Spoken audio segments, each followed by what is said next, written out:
নমস্কার, কেমন আছেন সবাই? রেসিপিজের নতুন একটা রেসিপিতে আপনাদের সকলকে অনেক অনেক স্বাগত জানাই। আজকে বানাচ্ছি একদম পাতলা ট্যালট্যালে মাছের ঝোল। বাড়িতে সবাই সিজনাল চেঞ্জ হচ্ছে, হালকা হালকা শীত পড়ছে, জ্বর সর্দি কাশিতে ভুগছে। কি করা যায়?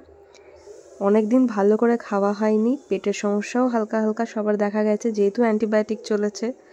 ট্যালট্যালে একদম যা যা সবজি ঘরে অ্যাভেলেবেল ছিল সব দিয়ে, গার্ডেনের যত সবজি ছিল সব দিয়ে ট্যালট্যালে একটা মাছের ঝোল হবে। এটা আশা করি অনেকের বাড়িতেই হয়ে থাকে। এটা শেয়ার করার কিছু না, যে যা নিজের মতো করে করতেই পারে। এটা আমার বাড়িতে যেইভাবে হয় আমি সেটা আপনাদের সাথে শেয়ার করার চেষ্টা করছি। এতে মা বোধহয় কিছু একটা তেলটা ভাজাভাজি করেছিল, ওই জন্য একটুখানি মাছগুলো কালো কালো লাগছে।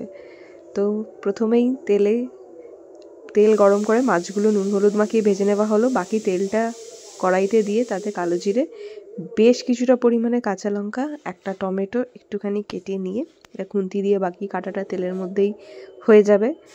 আর গার্ডেনে যত সবজি ছিল, যেগুলো ফ্রিজে অ্যাভেলেবেল ছিল, সব দিয়ে এটার মধ্যে দিয়ে দেওয়া হলো।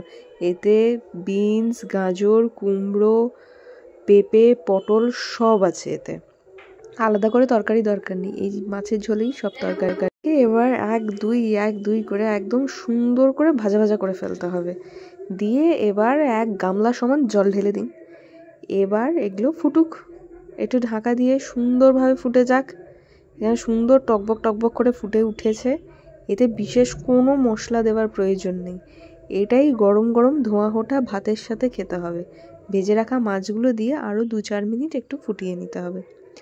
সুন্দরভাবে ফুটে গেলে উপর থেকে একদম কয়েকটা চেরা কাঁচা লঙ্কা আর ফ্রেশ কিছু ধনেপাতা, ব্যাস এইটুকুই। একবার খেয়ে দেখবেন, কিন্তু ভালো লাগবে, কথা দিচ্ছি।